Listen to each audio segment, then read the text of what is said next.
Hello, hope all is well. So today in this week's Capturing Tone, we're going to be looking at Tonex and more specifically Tonex One.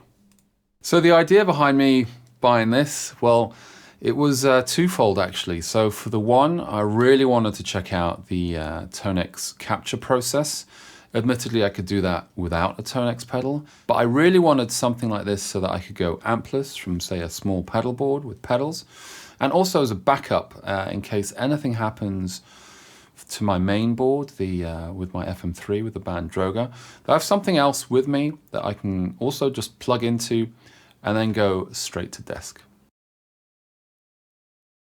So this is the Tonex software, and we'll be using this in standalone mode as it has the modular section so that we can capture my VHT Deliverance 60. So in terms of setup, I'm using the exact same setup that I described in part 1, which I'll link somewhere up here. And that's, in essence, I'm going to my interface. The interface is going out through my Behringer ADAT 8200. It's going to my Palmer Trave Reamp box. That's going to my amp that's in the back over there. And then from there, it's going to the Suhr Reactive load box and then coming back into the interface. And all this is made considerably easier, I must say, through Tonex, as it really walks you through the whole process in a very easy manner. So we start at this page, hit next, and we'll be with guitar. And then we select our tone model type. So in this case, it's just the amp by itself. And this is where we set up our audio setup and rig connections. I've already done this, but in essence, it's just what I described. So my guitar is going in through a DI, which is going in through ADAT1, which is my ADAT interface. It's sending out to the amp via the reamp box to the amp, via ADAT8, which is one of my outputs. And then it's coming back in through the load box, which is this, through ADAT5 over here. I don't have a cab connected, so it looks nice, but there's no cab connected. And then coming back in, it's going out to both my speakers, so 1 and 2 listed here. And then we get to the next page, which is checking the input levels of, say, the guitar to make sure you've got the input levels correct. So I've got my Ibanez RGD out of shot. It has fairly hot pickups, and so we're going to check the input levels here before going to the next step.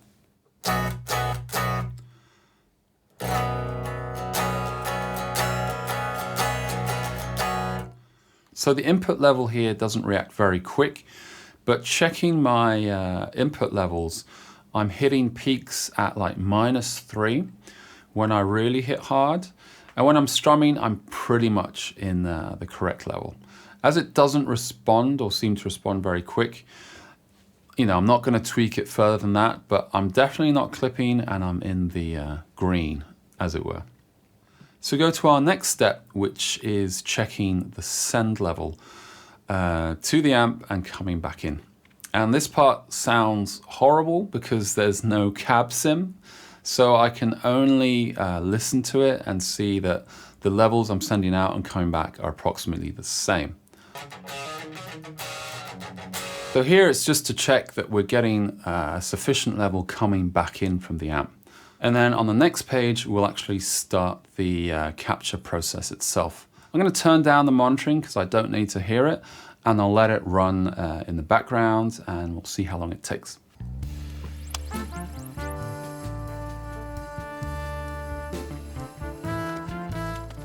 So it takes about 4 minutes and 40 seconds.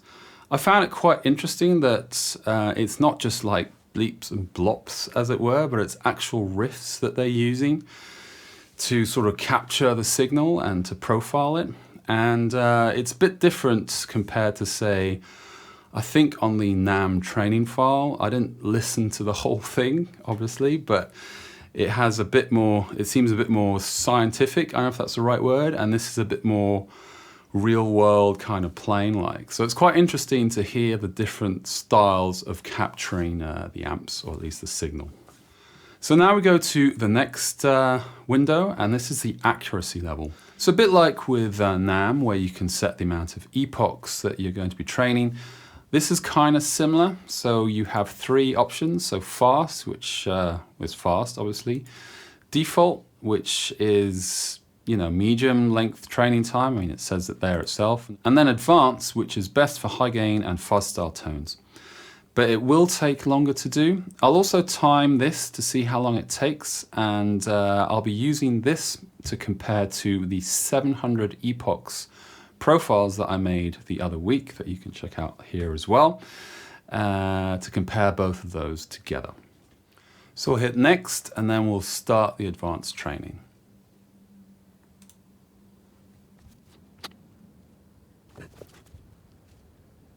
So there we go. I just checked the stopwatch. We're at about 19 minutes, 15 seconds or thereabouts.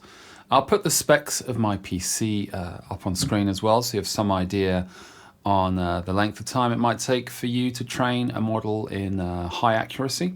But it seems to be, I guess, maybe between 18 and 25 minutes, depending on your PC, and I think more specifically your graphics card. I think that probably plays into it as well. So now we hit next, and we get to review the two models per se.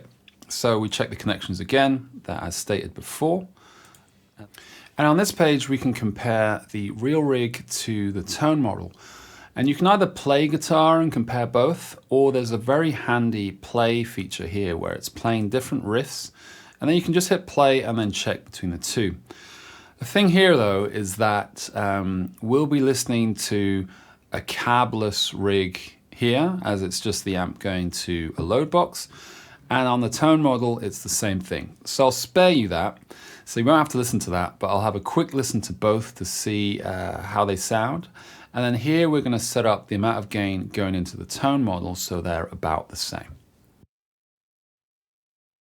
So that's about right from what I can hear. Obviously there's no cab, but I'm going by ear to try and get the saturation levels right. And it's quite grating on the ear to hear without a cab, but I just made it so that the saturation within the amp model or the tone model is, or feels correct, or at least close enough to the real rig. And on this page, we can select the skin for the tone model we just created.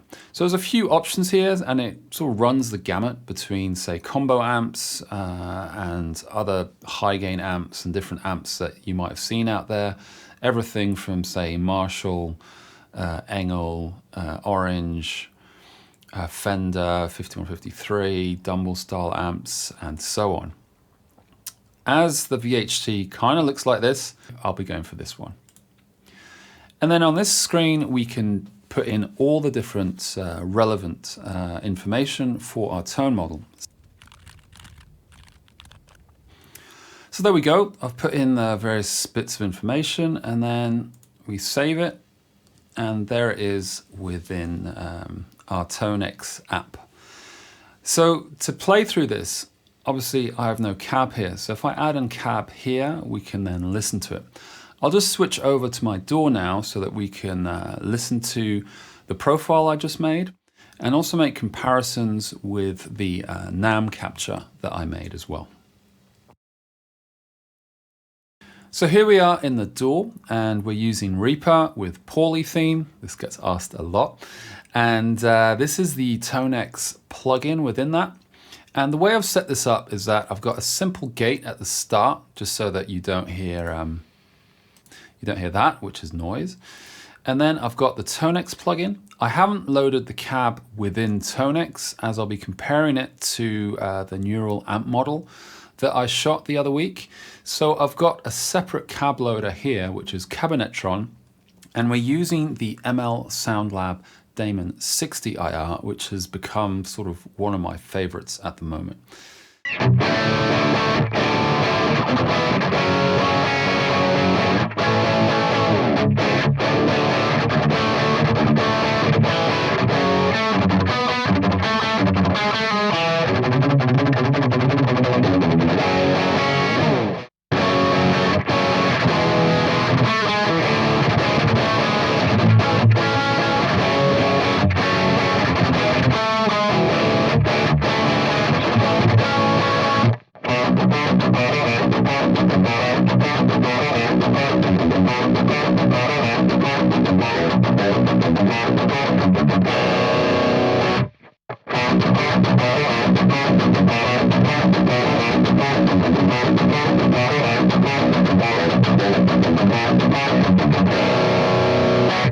So I'll be making some quick adjustments before we continue with the comparisons, as I feel that there's gain missing in the Tonex model.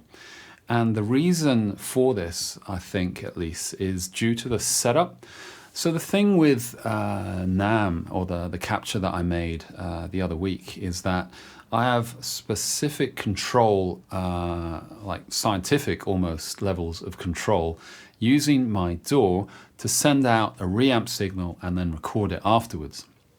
So in the case of my setup, I need to be sending 4.77 decibels out of my interface into the reamp box, into the amp, and then that signal coming back will be pretty much bang on to the sort of levels that have been sent into that.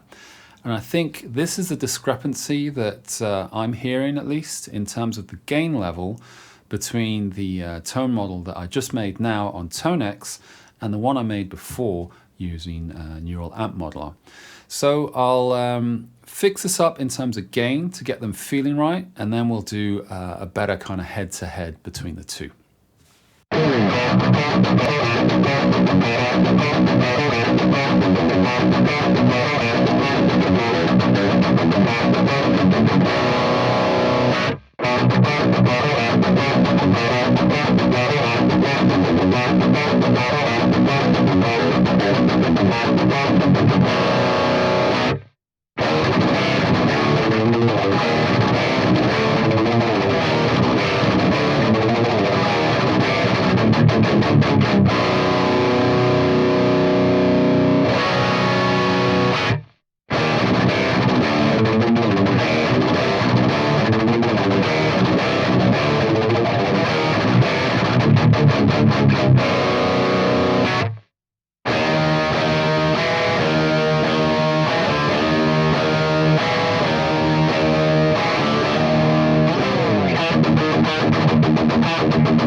So there you have it. I think for me, I preferred the profiles that I made using NAM with Neural Amp Modeler. And I think to some extent, some of those differences can be down to the levels. So I think that the levels that were missing sending out into the amp could be felt within the profile itself that I made on Tonex. And that's what I tried to compensate for with gain. But I feel that it didn't quite get the same feel and response. It was close, but didn't get the same kind of feel and response as I was getting out of the NAM captures that I made the week before. So this is something that I'll try and tweak. I did upload the profile that I made onto Tonenet, and you can find it under VHT Deliverance. If you just search for VHT Deliverance 60, that will come up. I'd suggest if you use that to play around with, say, cabs. I put one on there for the profile itself, which is like the standard cab that you can use, but I'd suggest using different cabs with this amp and up the gain to get a better sense and feel of the response of the amp. So to summarize, I think it kind of goes back to the first episode of Capturing Tone that I made, in that the levels that you're sending out and coming back into your computer are really crucial in getting the best sort of capture. And the thing is, you know, with the NAM capture process, it's a bit more involved, but because it's more scientific and I can get into more specific detail. Also with the training, I can go into much higher epochs, which takes a longer amount of time to train. And because I can get the levels to the millimeter correct, if that makes sense, I think because of that, I'm getting a better profile through NAM than Tonex in this case. However, as you could see, the actual process of capturing the amp with Tonex was extremely easy. I mean, we're talking about, you know, click-through menus, very quick level checks, and then sending a signal out, and then in about, you know, all in all, about 25 minutes in my case, that is capturing the signal and then training the capture, you've got a Tonex profile that you can use on something that's only this big. And now the question here remains is, if I get the levels up with the capture process for the Tonex profile, will that match up better to the NAM profile that I made? And that's something I think I'll leave to a future video, at least, as I think those small variables will kind of make a difference between the two profiles. But for me, for the moment, between the two profiles, I definitely prefer playing through the NAM profile. So I hope that was useful. If you feel like checking out a Tonex One and maybe buying one, I've left some affiliate links below. So if you buy those, a small commission of that sale will go towards me, and that's very much appreciated. So in any case, hope this was useful. If you have any questions or comments, please leave them below, as I'd love to hear from you. And if you like this kind of content, please drop a like and subscribe, as it really helps me out. Thanks.